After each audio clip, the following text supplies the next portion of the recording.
시작하죠. 네, 안녕하세요. 네, 2023학년 전공역사 시험 해설 강의하도록 하겠습니다. 저는 이제 앞에서는 김태규 선생님께서 역사경론과 서양사 하셨고, 저는 이제 한국사와 동양사 빠르게 경향만 보고, 그 다음에 문항별로 유사정답 될 수 있는 부분들 위주로 같이 한번 말씀을 한번 드려보겠습니다.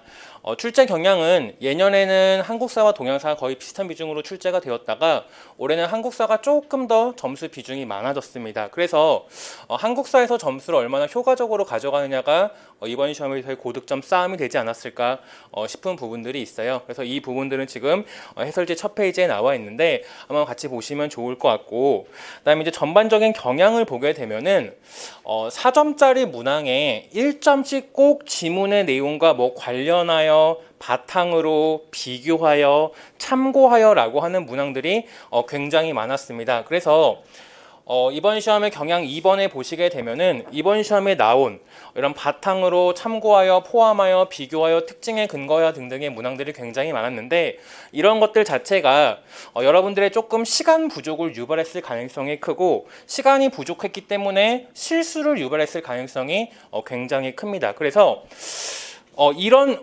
답안지를 쓰시다가 이런 조건에 여러분들이 관련 짓지 못하고 쓴 답들이 제법 눈에 띕니다. 그래서 여러분이 생각하셨던 것들보다 조금 더 점수는 낮아질 여지가 많은 문항이지 않았는가 싶고, 또 말씀드렸다시피 실수를 안 할 수가 없었어요. 시간 자체가 굉장히 부족했기 때문에 실수를 안 할 수가 없었습니다. 그래서 이런 것들 너무 실수했다라고 쫄 필요는 없지 않을까 싶고, 또 원래 예년에는 감독관 그 책자가 굉장히 좀 얇았거든요. 그래서 여러분들이 시험지를 보고 나서 인쇄 상태 확인하라고 할 때 천천히 봐도 여태까지는 단 한 번도 제지를 하지 않았는데, 이번에는 감독관 교육 때부터 조금 제지를 하라 그래서 천천히 보면은 감독관이 대신 확인하라고까지 규정이 들어가게 되면서 조금 그런 것들도, 그러니까 여러 가지 그런 규정들 자체들도 여러분들의 시간 부족을 유발하는 요인이 되지 않았을까 싶습니다. 그래서 그런 부분들 같이 봐주시면 좋을 것 같고요.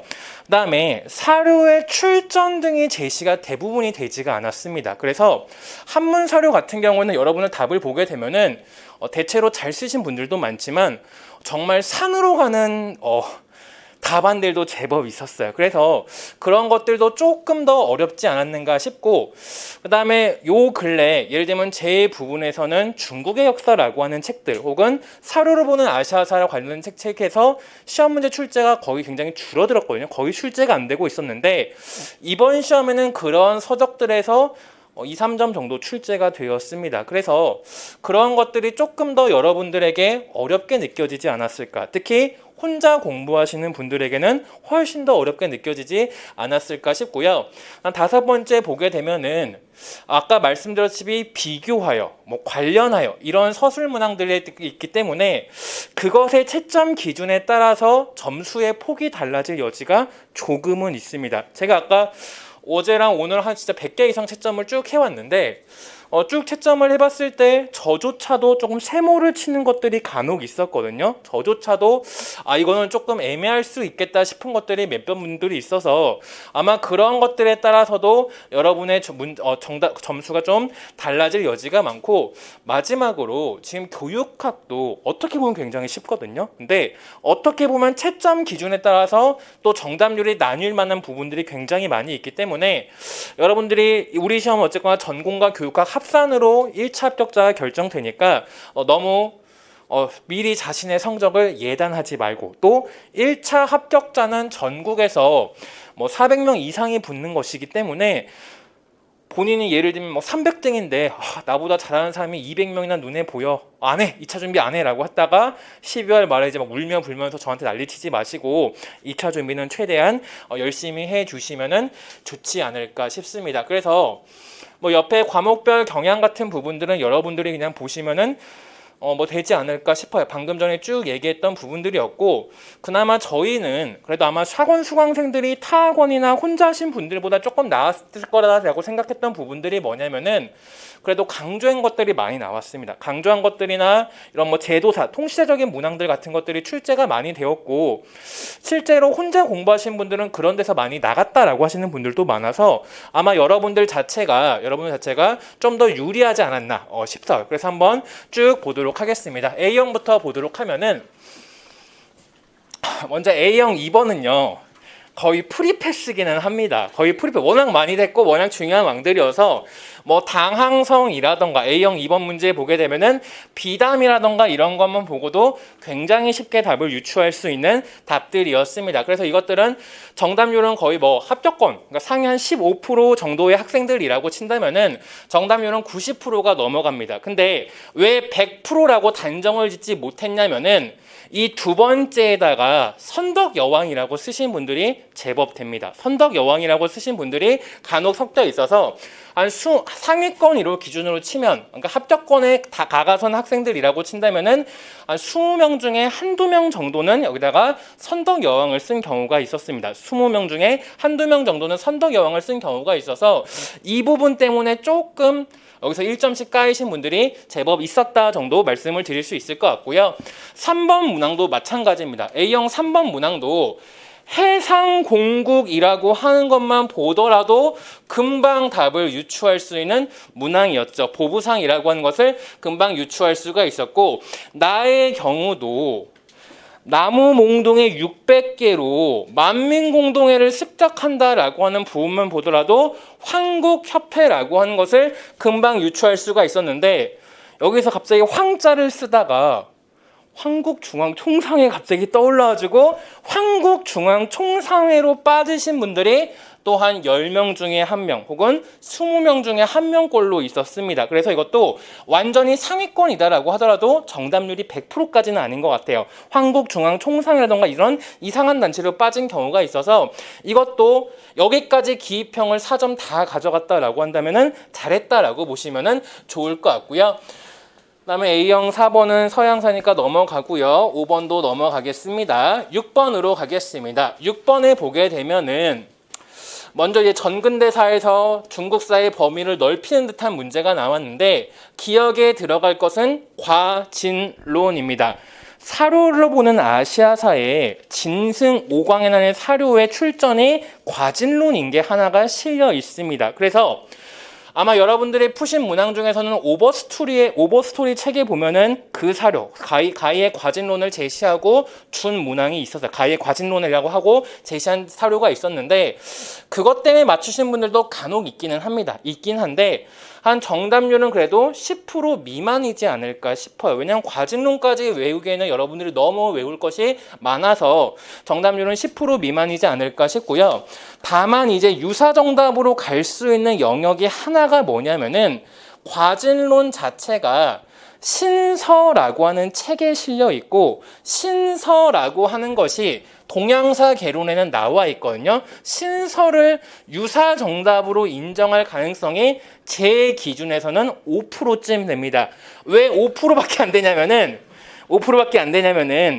이 치안 책도 신서에 실려 있기는 있어요. 신서에 실려 있기는 해서 만약 이 치안 책이 없다면은 조금 더 가능성이 높지 않을까 싶기는 한데 이것도 실려 있어서 조금 낮긴 한 것 같아요. 근데 그래도 동양사 개론에 보면 그래도 완전히 0%라고 말할 수 없는 이유가 뭐냐면은 해설지 3페이지에 왼쪽에 보게 되면은 이런 내용들이 쭉 나와 있습니다. 무슨 내용들이 쭉 나와 있냐면은 두 번째 인정답안 부분에 보게 되면 왼쪽에 유학을 실제 정치에 이용하려는 경세학으로서 이런 가히의 신서라던가 이런 것들을 다루고 있고요. 또 밑에 중국의 역사에도 신서 중에 과진론이라고 하는 책에 그런 내용들이 있다라고 이야기를 하고 있어서 출제위원님께서 조금 마음씨가 좋으신 분들이라고 한다면은 이것도 맞게 할 가능성은 조금은 있습니다. 한 5% 10%쯤 있다라고 보시면은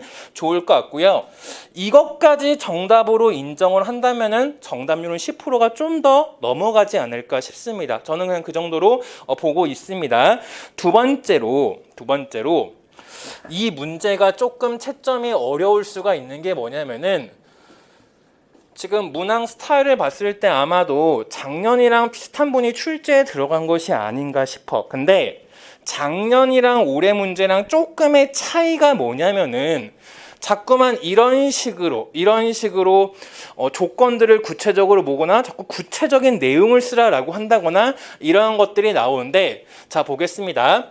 여기에 보이는 이 필부라고 하는 게 필부가 신분이 낮은 자를 말하거든요. 신분이 낮고 비천한 자를 말해서 여기서의 일개 필부로 인해 진나라가 망했다, 진승을 가리킨다라고 보시면 돼. 그렇기 때문에 이 진승의 등장으로 일어난 사건을 쓰라라고 했을 때 간단하게만 가자면은 진승 오광의 난이라고 쓸 수가 있거든. 진승 오광의 난이라고 쓸 수가 있는데, 근데 내가 걸리는 이유는 뭐냐면은 밑줄 친 니은 진승의 등장으로 일어난 사건에 대하여 서술할 것이라고 지금 물어봤는데, 진승의 등장으로 일어난 사건에 대하여 서술할 것이라고 했을 때 단순히 진승 오광의 난이라고만 써도 정답으로 처리를 해주겠다는 것인지, 혹은 그 앞에 부역이라던가 연좌제의 과중한 부담으로 인해서 진승 오광의 난이 일어났다라고 하는 것까지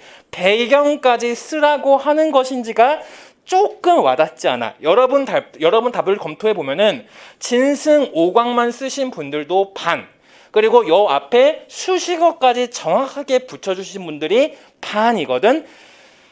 저같이 좀 성격이 안 좋은 분들은 이것까지 요구했을 가능성이 조금은 있는데, 그래도 문제를 쭉 보니까 아마도 그냥 이것만 썼어도 정답으로 처리를 하지 않을까 싶기는 합니다. 않을까 싶기는 해서 어쨌거나 그냥 진승 오광의 난이라고 하는 것들만 쓰셨다라고 한다면은 동그라미 치시면은 되지 않을까 싶고요.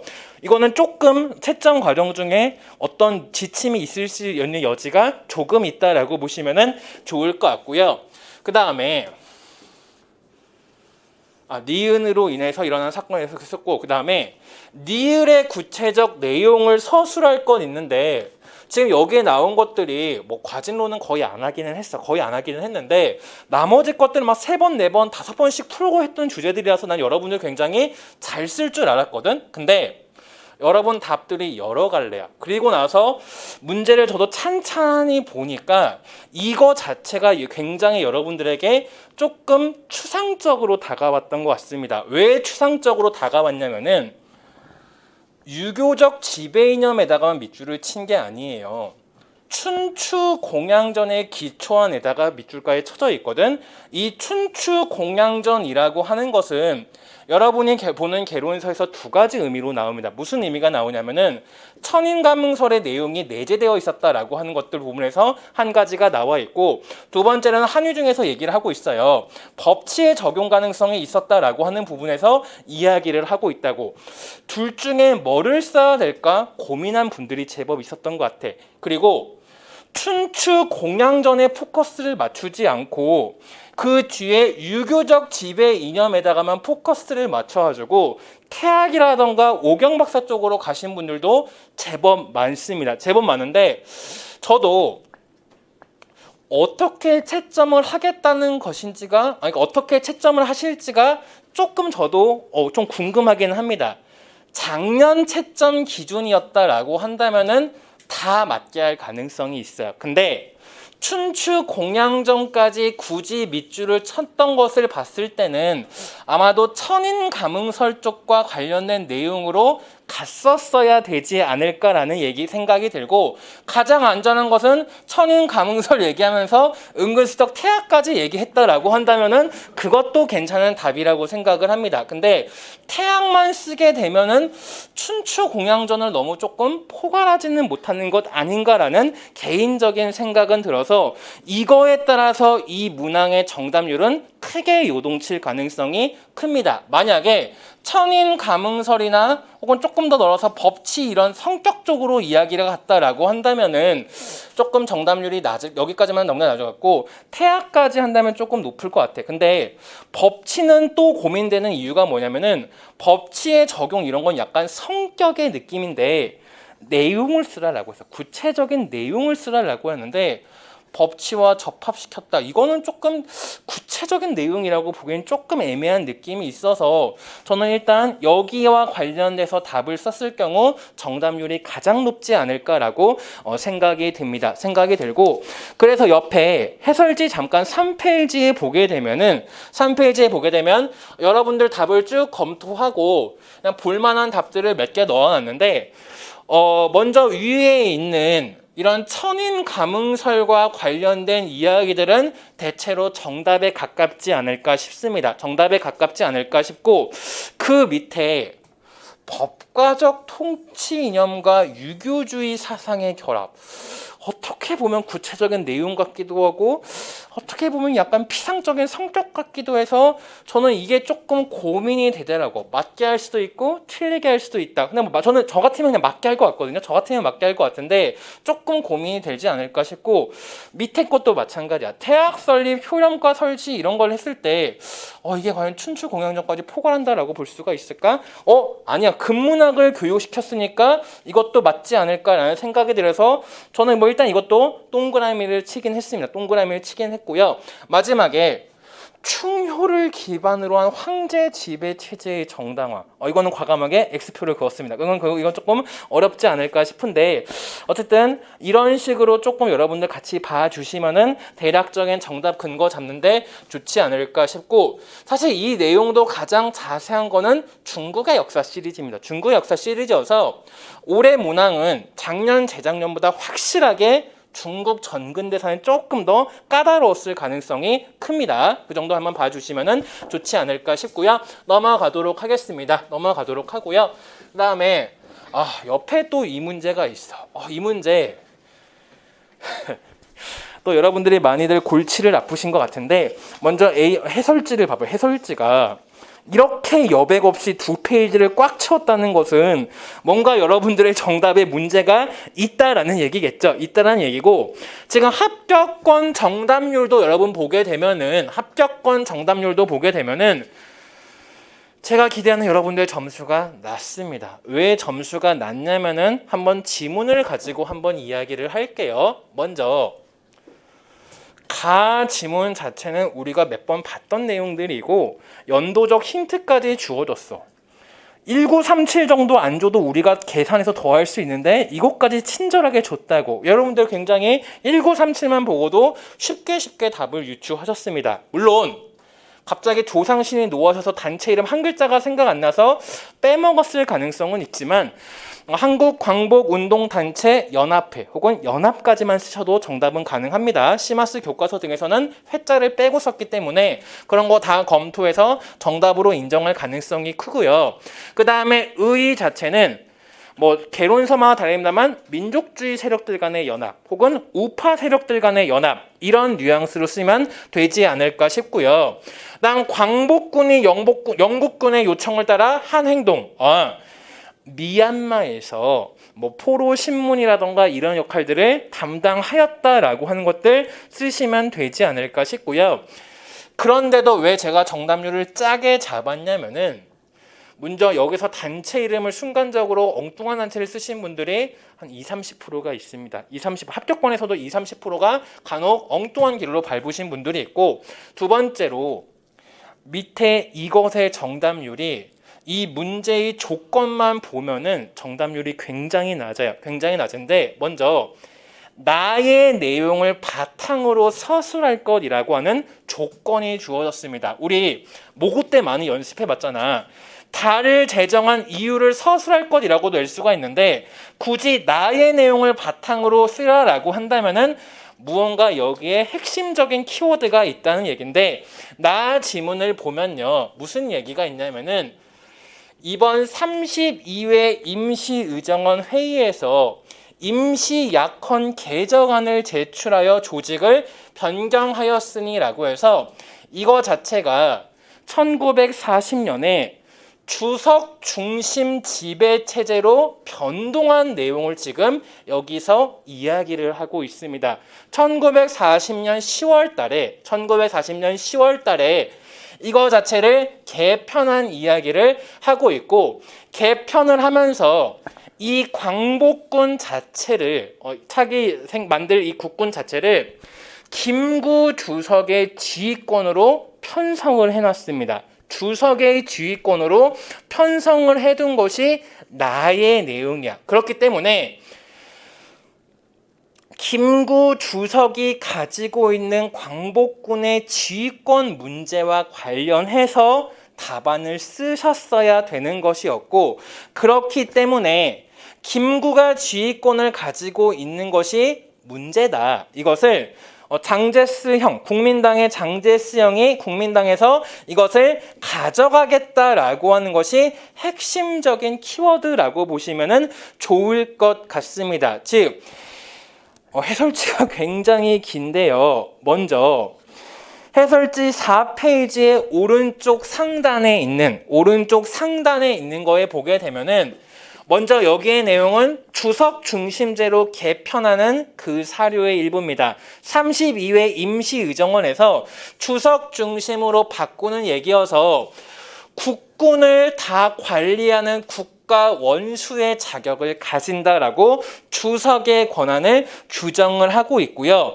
그러다 보니까 거기에 대해서 국민당이 난리를 쳐. 왜? 우리가 재정지원도 앞으로 할 건데 재정지원을 하는데 네 맘대로 그렇게 우리나라에서 군대를 운영하는 게 말이 되느냐라고 하면서 임시정부에서도 그런 걸 수긍해서 한나라 영토 안에 군령이 두 군데서 나온다라고 하는 것은 문제다라고 하는 이것을 인정하면서 지휘권을 넘기게 되는 내용이 국외행동준승이거든요.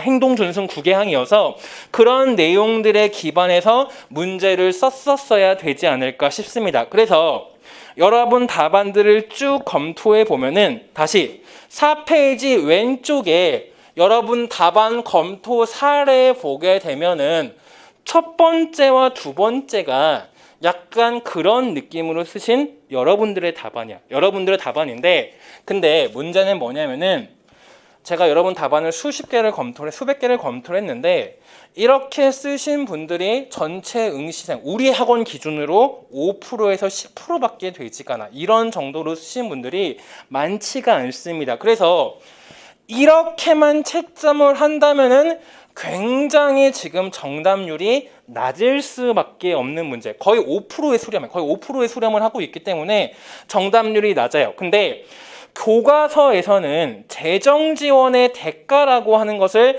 많이 이야기를 하고 있고요. 우리 역사에 대해서는 조선 의용대가 화북지역으로 건너간 거에 충격을 받아서 그런 것을 요구했다라고 하는 것들이 있는데 재정 지원이든 조선 의용대의 화북 이동이든 그런 내용들은 나지문에 나와 있지 않아. 그렇기 때문에 제가 봤을 때는 그런 것들은 그어질 가능성이 높습니다. 왜냐하면은 지금 문제에서 아마 제 생각이지만 전년도에 채점 기준이 너무 유했다라고 하는 뭔가 비평이 있었지 않을까 싶고 그렇기 때문에 자꾸만 굉장히 구체적인 조건을 줘. 이거 올해 연초부터 계속 얘기했잖아. 구체적인 조건을 줄 가능성이 크다고. 이런 내용들이 덕지덕지 붙어 있는데 이 내용 자체를 재정 지원이든 혹은 조선 의용대 의동이든 그거 자체는 이거를 살릴 수가 없는 것이기 때문에 그걸 물어본 것 같지가 않아요. 제 생각에는 그냥 김구 주석 중심으로 지도체제가 개편된 내용을 너희가 아니 모르니 자체를 물어본 것이 아닌가 싶어서 그쪽으로 정답일 가능성이 높지 않을까 싶고 그렇기 때문에 조금 정답의 기준들이 애매해지게 되는데 그렇게 되다 보니까 문제가 이거야. 이런 세 번째 답안 같은 거. 세 번째 답안에 보면은 지휘권 마찰이 생겨서라고 하면서 주어가 굉장히 불명확하게 나와 있어요. 도대체 누구와 누구의 지휘권 마찰인지가 불명확하게 나와 있는데 이런 것들은 지금 정답률이 낮다라고 했어요.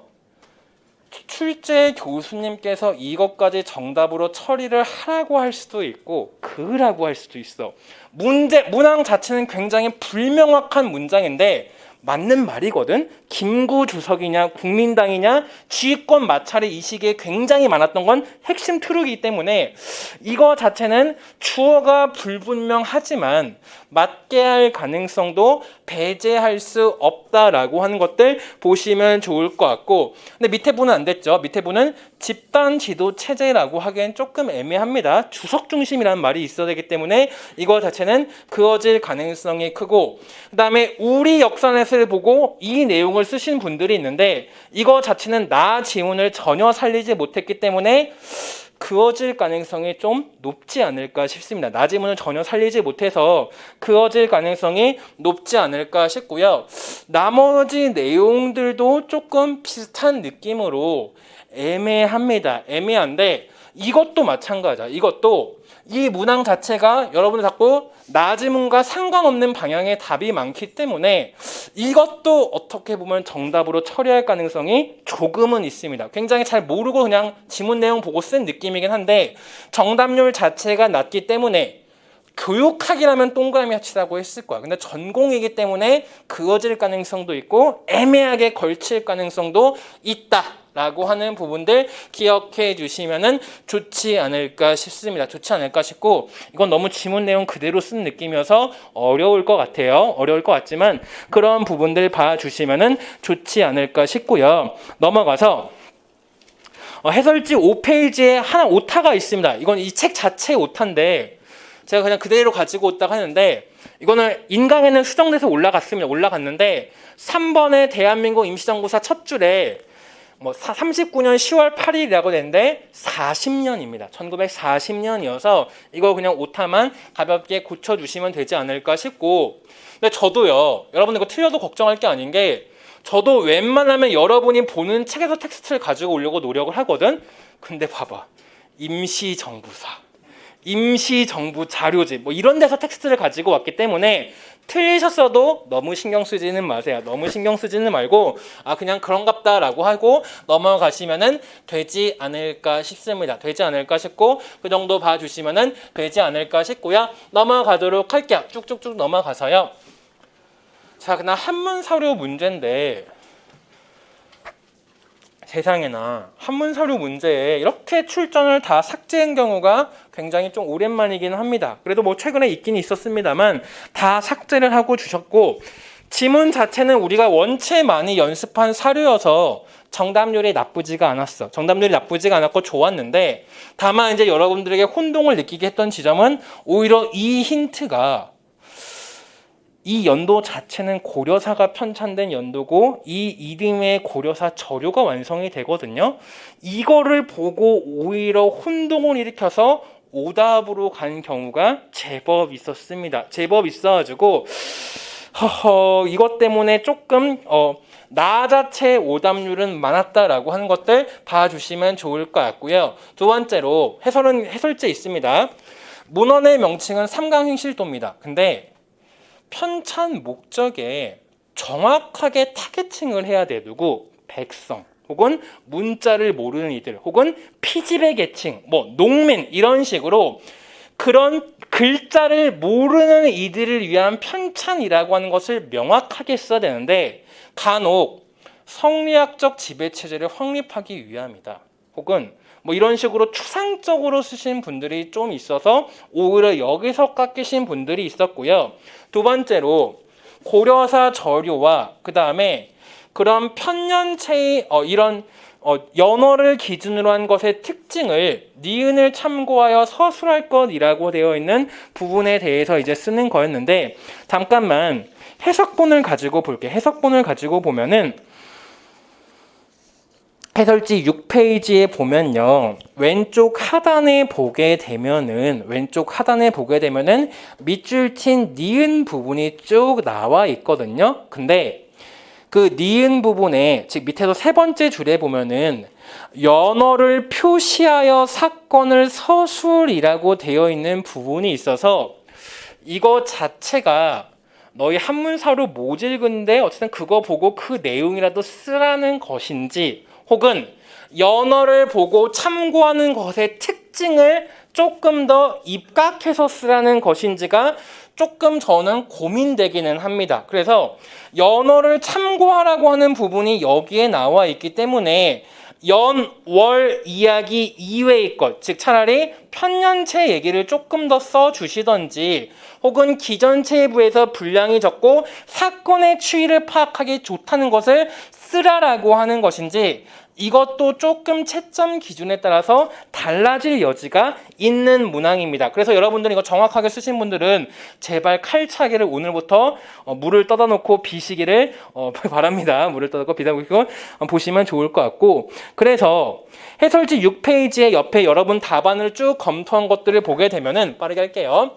빠르게 되면은 유교적 정치이념을 확립하기 위함이다. 조금 어렵지 않을까 싶어요. 정치이념이라고 했으니까 조금 애매하게 다가오지 않을까 싶고, 성리학적 이념이라고 하더라도 백성이라는 말이 있으면은 정답의 가능성이 조금 더 높지 않을까 싶습니다. 높지 않을까 싶고, 밑에 건 여러분들의 이제 실제 답안 내용인데 이런 식으로 써주신 분들은 문제 없겠죠. 문제 없을 텐데, 연대기적 순서로 서술한다는 특징이 있다. 이미 본문 안에 연, 월이라는 말이 있는데 조금 애매해. 그리고 편년체라고 하는 말도 조금 애매할 수도 있긴 하겠지만, 그래도 저 같으면은 이 정도까지는 괜찮지 않을까 싶고, 아예 기전체 내용으로 갔으면은 무조건 오답이겠죠. 오답일 것입니다. 그래서 그 정도 보시면은 좋을 것 같고요. 어쨌거나 사료 자체를 아예 접근하신 분들도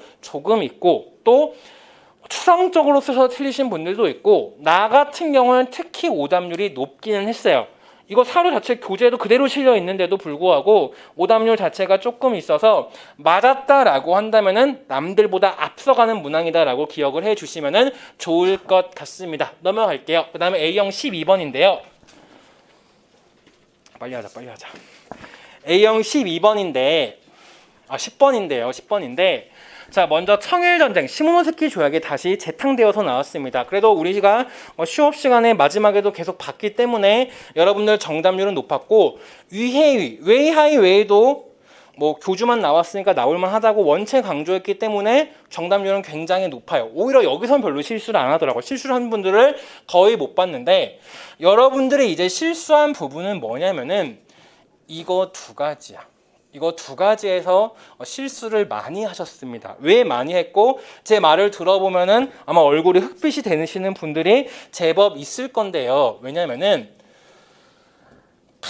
나 조약을 체결로 인한 중일 관계의 변화를 밑줄 친 니은에 해당하는 특권의 명칭을 포함하여 서술할 것이라고 이야기를 하고 있습니다. 여러분, 무언가의 변화를 쓰라라고 한다면요, 늘 말했잖아. A에서 B가 되었다라고 하는 것을 구체적으로 써줬어야 돼. 이전에는 무슨 관계였어? 청일 수호 조교로 대등한 관계 혹은 평등한 관계였다고. 근데 시모노세키 조약으로 최국대우조를 줬다는 것은 불평등한 관계가 됐다는 거야. 즉 대등한 관계에서 불평등한 관계로 변화하였다. 최국 대국의 조약으로 체결로 말미암아 대등한 관계에서 불평등한 관계로 변화했다는 것을 나타낸다라고 쓰셨어야 가장 정확한 답인데 근데 이 중일 관계의 변화 내용, 이 양상에 대해서 정확하게 쓰신 분들보다 오히려 엉뚱한 내용으로 빠지신 분들이 제법 있었어. 우리 수업 시간에 청일수호 조기도 따로 물어봤었고, 시모노세키 조약도 따로 물어봤었고, 여러 차례 했음에도 불구하고 시험이 주는 압박감과 지문이 길었기 때문에 정답률이 틀리신 분들이 제법 있었는데, 예를 들어 봅시다. 이 최국 대우 조약만 이야기하면서 경제적 침투까지만 이야기를 하고 있어. 근데 중국과 일본의 관계를 쓰라라고 하는 건데, 경제적 침투만 이야기하게 되면은 이거는 출제자가 좀 원하는 답은 아니었을까. 우리 중국의 역사든 아니 한국인을 위한 중국사든 보게 되면은 이 최국 대우 보약 부분에 불평등한 관계라던가 이런 식의 이야기를 다 서술을 하고 있거든.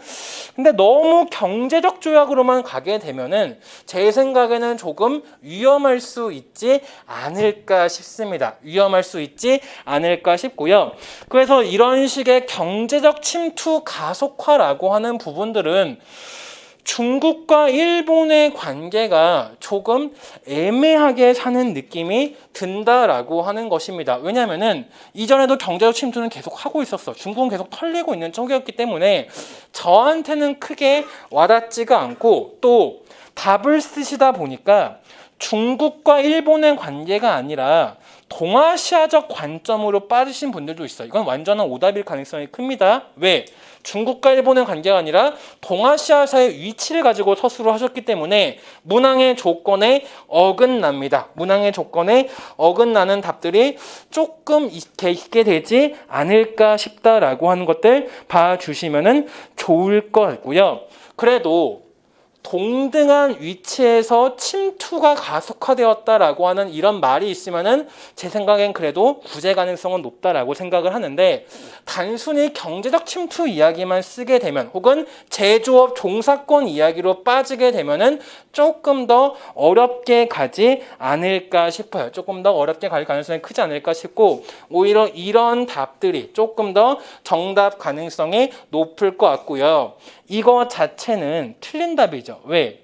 이미 청과 일본은 청일수호 조교에서 동등한 외교관계를 맺었기 때문에 이런 것들은 무조건 틀린 답이 될 수밖에 없다라고 하는 부분들 봐주시면 좋을 것 같고, 중일 관계라고 하는 시점, 최국 대우라고 하는 게 서양과만 맺을 수 있는 거였고, 서양과의 조약이 불평등 조약의 관계였다라고 하는 것을 명확하게 기억했다라고 한다면은 여러분들은 훨씬 더 답을 맞추시는데 좋지 않을까 싶습니다. 그래서 옆에 개념 확인 2번에 출제 근거에 보게 되면은 옆에 7페이지 오른쪽에 출제 근거 2번에 보게 되면은 마지막 줄에 나와 있죠. 중국보다 우세한 지위를 차지하게 된 셈이다. 또 3번의 마지막 문장에 보면은 불평등한 조약 관계로 이행하였다 등등의 내용이 있어서 이거를 가지고 물어보신 내용이 아닐까 싶고요. 두 번째도 마찬가지입니다. 이것도 채점 기준에 따라 답이 많이 갈릴 것 같은데, 왜 갈리냐면은 여러분, 리순 다렌을 러시아가 가져가는 것을 지문에 줬어. 근데 그 위의 조차의 목적을 리순 다렌과 연계해서 쓰라라고 했단 말이야. 그렇다면은 핵심적인 키워드는 남아를 저지하는 거겠죠. 남아 저지가 들어갔었어야 됐을 것 같은데, 이 남아라는 말을 못 쓰고 중국 내에서의 견제 뭐 이런 쪽으로만 쓰신 분들이 있는데, 여러분, 리순 다렌을 가져간 것 자체보다 리순 다렌을 가져가고 조선 가고 홍콩 가고 인도 가고 이런 것까지 우려하는 게 문제이기 때문에 남하 저지라고 하는 키워드 없이 중국에서의 견제 이런 식으로만 썼다라고 한다면은 정답에서 그어질 가능성이 높습니다. 문항의 조건상으로 봤을 때는 그렇게 보시는 것이 맞지 않을까 싶고요. 물론 채점 과정 중에 어떻게 갈지는 모르겠습니다만, 근데 대체로 남아 저지로 잘 썼고 중국에서의 세력 견제까지 정답을 하게 되면은 이 문항은 변별력 자체가 아예 없어지기 때문에 남아 자체를 핵심 키워드로 설정할 가능성이 조금 높다라고 보시면은 되지 않을까 싶어요. 넘어가도록 하겠습니다. 이제 B형입니다. B형인데요. 여러분 이걸 아셔야 돼. A형은요, 여러분의 오답 실수가 좀 더 많은 영역입니다. 왜? 긴장이 아직 풀리지 않았고 B형쯤 가면은 이제 마음을 내려놔요. 내가 수석하지 않을까라는 그 압박감에서 내려놔서 붙자. 아니 오늘 술 먹어야겠다 이런 생각을 하면서 마음을 내려오면서 실수가 줄어듭니다. 그래서 A형 2번, 3번보다 B형 1번에서 실수할 확률이 굉장히 낮았어요. 정답률 자체는 거의 100%에 가까운 문항이 B형 1번이고요. 정답은 보시면 될 것 같고, 그 다음에 B형 1번을 시원하게 봤고 옆에 B형 2번을 봤어. 한문사료네. 네, 여러분들 얘기가 들어보니까 대충 바다 이런 글자 보고 찍어서 썼다는 분들이 많더라고요. 대충 바다 이런 글자 보고 굿쌤이 천계령 정성호 얘기했으니까 뭐 그 내용인가 같다라고 하면서 대충 쓰셨는데 맞았다라는 분들도 제법 되어서 의외로 저희 수강생 분들 기준으로는 한문사료임에도 불구하고 정답률이 높았습니다. 정성공과 천계령이다라고 하는 부분들 기억해 주시면 될 것 같고요. 맞았으면은 땡큐입니다. 땡큐고요. 넘어가서 5번을 가게 되면은 의천입니다. 사료 자체가 힌트는 없었습니다만 20년 동안 책을 모아왔다는 것들, 그리고 무언가 제안하고 있는 내용들, 중국에서의 경험들 제안하는 것을 때 의천이라고 하는 것을 굉장히 쉽게 유추할 수가 있었고, 신편제 종교장 총록이라던가, 그러니까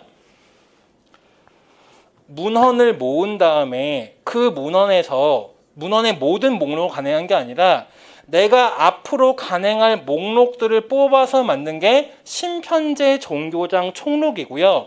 내가 그래서 이 문헌 중에서 일부 내가 조금 가감을 해가지고 내 나름대로 간행할 거라고 하는 의지가 담긴 게 그 목록이고, 그 목록에 의거해서 이 문헌을 기반으로 해서 만든 것이 이른바 교장이라고 하는 것이기 때문에 교장 간행으로만 썼다라고 한다면은 정답이라고 보시면은 되지 않을까 싶습니다. 정답이라고 보시면은 되지 않을까 싶고요. 그래서 여러분들 이거는 그냥 여러분들 보시면 될 것 같고, 그 다음에 니은의 내용은 화폐 발행 쪽으로 쓰시면은 다 정답으로 가능합니다. 주전도감 이야기를 쓰던, 화폐 발행한 얘기, 해동통보 발행 이야기를 쓰던 어떤 내용을 쓰셔도 다 정답의 가능성이 높지 않을까 싶고, 제가 학원 강사 데뷔한 이래로 늘 고려 숙종의 이런 신재정 정책을 늘 얘기했는데, 드디어 하나가 나오긴 했는데 너무 쉽게 나와서 너무 속상해서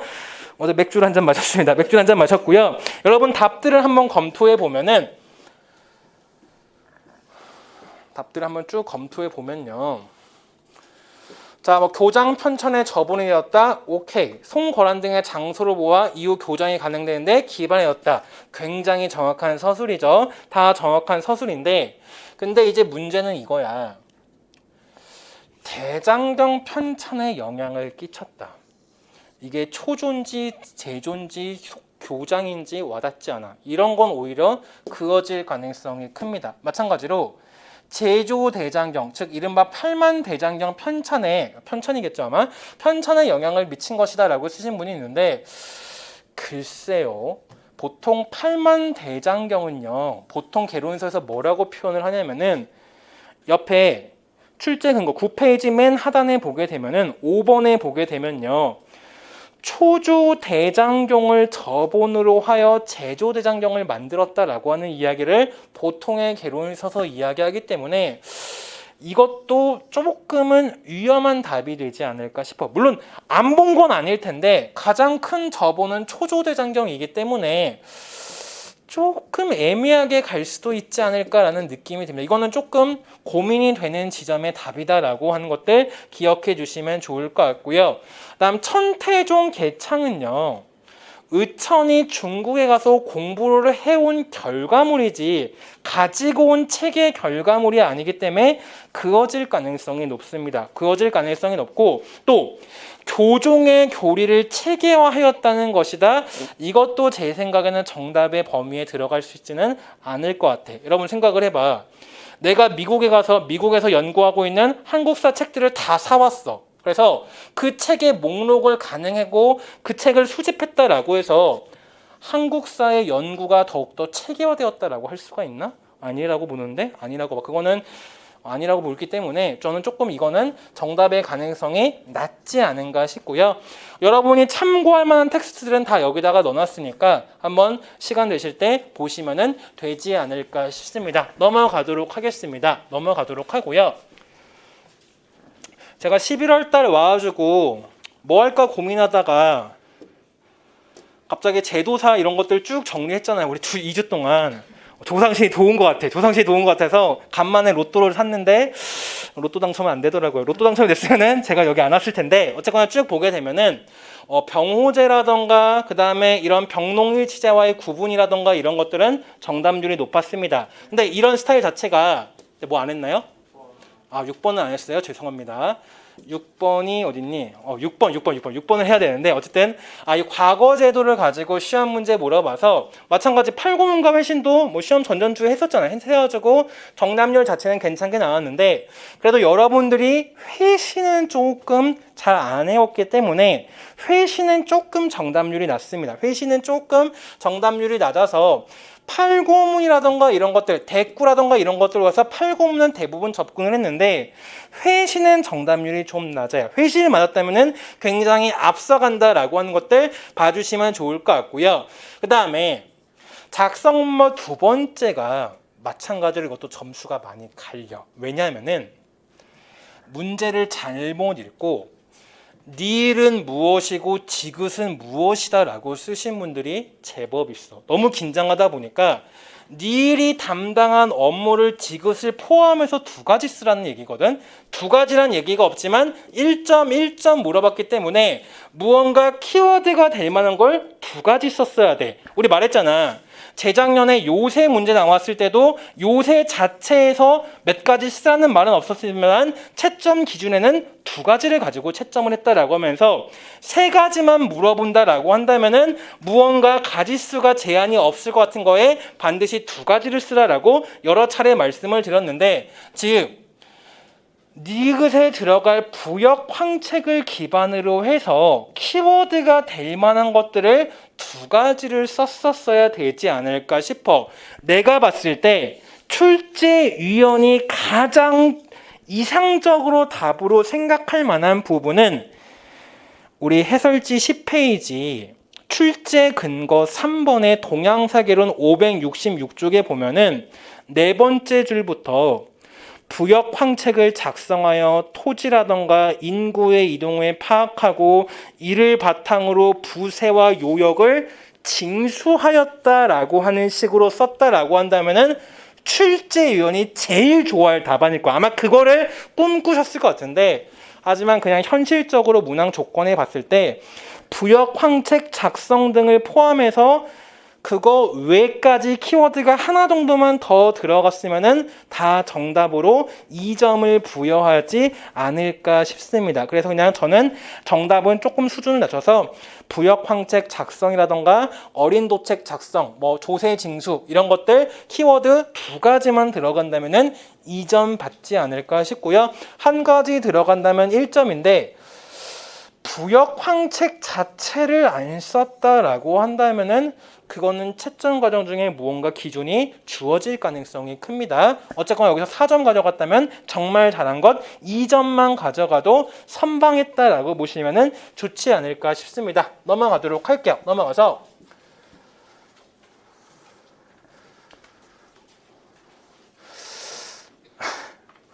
여러분 여기다가 7번 문제는 서양사 문제인데 여기다가 중국사 답안을 쓰신 분들이 있더라고. 나는 그래도 처음에 답을 보다가 뭐야 조정정책이 출제가 되었나라고 하고 문제를 다시 봤어. 갑자기 막 유소기가 나오고 뭐가 나오고 하길래 뭐야 내가 못 봤나 하고 다시 봤는데 이거 여기다가 서양사 답만 썼어도 선방한 겁니다. 여러분들 넘어가고요. 그 다음에 지금 웃는 놈이 바로 그 놈이야. 웃는 놈이 범인입니다. 지금 그럴 가능성이 큽니다. 자, 그 다음에 9번 문항으로 갈게요. 9번, 10번만 하면 이제 끝인데 9번 문항으로 가게 되면은 병호라던가 분리라던가 이런 것들 쭉 쓰시면 되는 부분이었고 다만 문제가 되는 부분은 뭐였냐면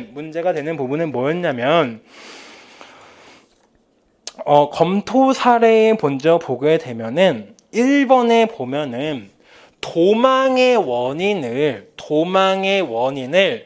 밑줄 친 부병제도의 특징에 근거하여 서술할 것이라고 되어 있거든. 그러니까 부병제도의 특징과 도망의 원인을 결부지어서 썼어야 되는 문항입니다. 즉 부병이 자체적으로 식량이라던가 이런 것들을 다 짊어져야 하는 과중한 부담에 시달리고 있었다거나 그런 것과 관련해서 썼어야 가장 올바른 정답일 것이고 혹은 지역별 편중 문제라던가 혹은 변경 근무 시에 온갖 비용 등을 다 짊어져야 되는 것들을 썼어야 되는데 왜 제가 이것도 조금 고민이 된다라고 말씀을 드리는 이유가 뭐냐면요. 고민이 된다는 이유가 뭐냐면은 자 볼게요. 이런 겁니다. 세 번째 보게 되면은 균전제와 결합되어 있는 니은의 제도는 균전제가 붕괴하면서 지그상을 나타낼 때, 그러니까 균전으로 인해서 장비라던가 비용을 마련해야 되는 부병제의 시스템에 대해서 쓰다가 말았다고. 그러니까 문제는 균전을 주고 이거를 마련을 해야 돼서인데 이거가 원체 과중한 부담이기 때문에 도망가는 건데 명확하게 써주지를 않았어. 그 밑에 답도 마찬가지야. 고향에서 먼 곳이나 변방구역에 대한 군역으로 재정적 부담이 심해졌대. 누가 재정적 부담이 심해졌다는 거지? 부병들? 근데 그렇다면 부병의 그런 제도와 결부해서 더 썼어야지. 여러분 생각을 해봐. 내가 오늘날 강원도 양구에서 근무를 하던, 내가 나온 논산에서 근무를 하던, 가까운 서울에서 여기 서울 저기 여의도 63빌딩에서 근무를 하던 나에게 드는 부담의 차이가 있나? 없어. 경제적 비용은 없다고. 근데 얘네한테는 더욱더 막대한 부담이 들 수밖에 없어. 왜? 내가 그곳에 생활하면 드는 모든 비용들을 다 내가 내야 되거든. 그렇기 때문에 이것을 쓰다라고 하더라도 여기서 드는 비용들을 다 내가 마련하는 것과 관련지어서 썼어야 되는데 멀리서 근무하기 때문에 부담이 심해졌다. 그게 왜 도망의 원인과 관련이 있다? 왜 부병제도와 무슨 관련이 있다는 건지가 잘 안 와닿아서 이거는 물체로 간다면 맞을 수는 있겠지만 내가 봤을 때 올해 지금 채점위원이 굉장히 구체적인 조건을 준 것들을 봤을 때 위험한 답으로 갈 가능성이 크다라고 보여집니다. 위험한 답으로 갈 가능성이 크다라고 보여지기 때문에 과연 나의 답이 이 부병과의 가드, 즉 자기 부담이 높은 것들 혹은 특정적에만 편중되는 수도 주변에만 편중되는 문제들을 구체적으로 과연 써줬는지를 검토해 볼 필요는 있다라고 생각이 듭니다. 있다라고 하는 생각이 들고요. 그다음에 마지막에 괄호 정책, 아마 노랑진 강사자 비슷할 것 같은데 내 생각에는 이거 괄호 정책 저도 예전에는 엄청 강조했다가 요새는 그냥 교재에 넣긴 넣었는데 크게 강조하진 않았거든. 왜냐하면은 요새 중국 역사가 시험 문제 잘 안 나와서 막 강조를 하다가 안 나오니까 요새 중국 역사 이제 안 나오나 보다라고 해서 간략하게만 얘기하고 인구 그래프 보면서 이거 늘어나는 거 괄호 정책 때문이에요 하고 넘어가고 했는데 시험 문제 출제가 되어서 맞았다라고 한다면 굉장히 잘한 거고요. 여기다가 뭐 모병제든 확기제든 이런 장열 때문에 과거 기출문제와 관련된 부분을 써서 틀린 분들은 어쩔 수 없어. 그건 어쩔 수 없고 맞은 분들만 그냥 잘하셨다라고 칭찬을 해주시면 되지 않을까 싶습니다. 그래서 앞에 이거 두 개는 무조건 맞았어야 되는 거였고 뒤에는 여러분들의 문장 서술의 습관 때문에 틀리신 분들이 있다. 그리고 마지막 괄호는 특히 이제 혼자 공부하신 분은 대부분 틀리신 것 같아요. 혼자 공부하시는 대부분 틀린 것 같아서 이거는 맞았으면 땡큐다. 틀렸더라도 어쩔 수 없다라고 보시면 되지 않을까 싶습니다. 넘어가도록 할게요. 마지막 문제 가서요. 시간이 없어서 자꾸 문제 안 보고 쭉쭉 갔는데 이렇게 보시면 될 것 같고 그다음 마지막 문제가 굉장히 우리도 많이 했던 거죠. 김구식 의장만 보더라도 입법의원이라고 하는 것들 유추할 수가 있어서 해설지에 있는 것처럼 남조선 입법 과도 입법위원이라던가 혹은 입법의원이라던가 이런 식으로 썼으면 되지 않았을까 싶고 또 미소 공동위원회라던가 이런 것들 괜찮을 것 같습니다. 그 다음에 이것의 미국 측의 의도, 미국의 정보 수립과 관련된 의도, 즉 문제가 또 길어. 문제가 올해 문제는 지금 이것들 때문에 좀 많이들 실리는데 니은을 설치한 의도를 쓰는데 사실 미군정의 기억을 설치한 의도만 물어봐도 되는데 앞에 사족을 하나 붙였어. 정부 수립을 위해라고 하는 사족을 붙였거든요. 근데 그럼에도 이 말이 있음에도 저는 웬만한 것들은 다 여기에 해당될 수가 있기 때문에 정답의 범위는 조금 넓지 않을까 싶어요. 그래서 답을 하나 보면은 먼저 제 답에는 뭐 중도파 육성이라던가 이런 말들이 있는데 지학사 한국사 235페이지에는 중도 노선을 지향하는 정치인들을 지원하기 위해서 뭐 이런 말들이 있고요. 이런 말들이 있고 그다음에 동아 한국사 교사용 교과서에는 정부 수립 이전까지 법령의 초안 등을 작성하기 위해서 뭐 이런 말들이 있어. 그래서 중도라는 말이 있거나 임시정부 수립 이전까지 법령의 초안 작성이라던가 이런 것들이 있다라고 한다면 혹은 미국이 자국에 유리한 상황을 만들기 위해서라고 하는 키워드가 있다면은 정답으로 다 가능하지 않을까 싶습니다. 정답으로 다 가능하지 않을까 싶어서 즉 옆에 개념 확인 1번, 출제 근거 1번, 12페이지 옆에 1번에 보게 되면 오른쪽에 보면은 입법 의원은 두 번째 줄에 중도파 육성을 위해 설치된 입법기구였다라고 하는 것이 있고요. 두 번째 보게 되면은 세 번째 줄에 한반도 정국을 자국에 유리하게 이끌고자라고 하는 말이 있고요. 또 세 번째 보게 되면은 입법 의원이라든가 이런 것들 말하면서 남조선 과도 정부 설치를 추진했다 뭐 이런 말들을 주셔서 이런 것들 다 전부 정답의 가능성 다 정답으로 처리하지 않을까 싶습니다. 정답으로 처리하지 않을까 싶은데 그럼 여러분들의 답안 키워드를 쭉 한번 보면요. 여기 보겠죠. 2차 미스공이가 개최될 것을 대비해서 다 옳은 정답이다라고 보시면 좋을 것 같고요. 두 번째로 남한에 과도적으로 입법권을 이양하여 정부를 수립하려고 했다라고 하는데 여러분 이거는 조심해야 돼. 왜냐면은 좌우합작 운동이나 과도 입법 의원이나 다 중도파를 지지한 거거든. 중도파를 지지했다는 것은 어떻게든 미국이 중도파들을 지지해서 자신들이 유리하게 통일정부 수립을 가려고 하는 거지 단독정부로 가려고 하는 게 아니라고. 47년도 들어서 냉전체제로 가기 시작을 하게 되면서 단독정부의 길로 가는 것인데 이거 자체는 약간 단독정부의 서술로 보이기 때문에 그어지지 않을까 싶습니다. 그리고 밑에 2차 미소공이 얘기했다면 맞을 것 같고요. 마지막으로 여기다가 이 문제의 키워드 중 하나는 중도파인데 우익을 쓰게 되면은 틀릴 가능성이 높아요. 왜? 우익 세력들은 관에서 선출해주지 않아서 선거를 통해서 당선이 되는 분들이기 때문에 이분들을 미국이 지지하고자 만든 것은 아니기 때문에 그어지지 않을까 싶고요.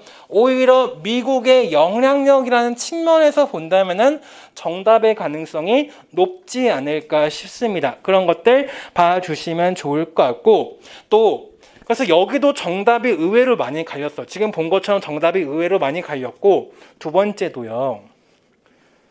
정부 수립 방안의 서술도 분명히 지문만 내용만 똑바로 보더라도 인구 비례에 의한 총선거라고 하는 것을 금방 유추할 수가 있었는데 이게 혹시 북한이 거부한 이후의 상황인가라고 해서 가능한 지역으로 빠지신 분들이 제법 있었어. 이런 것들은 다 그어졌을 가능성이 크다라고 보시면 좋을 것 같아서 인구 비례에 의한 총선거, 남북 총선거라고 하는 것을 정확하게 써주셨어야 정답으로 인정이 가능하지 않을까 싶습니다. 정답으로 가능성이 있어서 이것도 굉장히 쉬운 문항이어서 앞에 두 개, 여기서 다루지 않은 것들은 정답률이 굉장히 높았지만 그 이외의 두 가지는 정답률이 조금 틀리신 분들이 있어서 3점 이상 가져갔다라고 한다면은 잘하신 겁니다. 잘하신 거고요.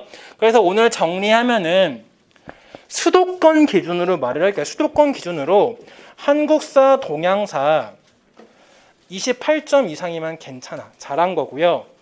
수도권 기준인데 한국사, 동양사가 28점 미만이다. 교육학과, 서양사, 격사교육으로 해서 조금 더 분발해야 되지 않을까 싶어요.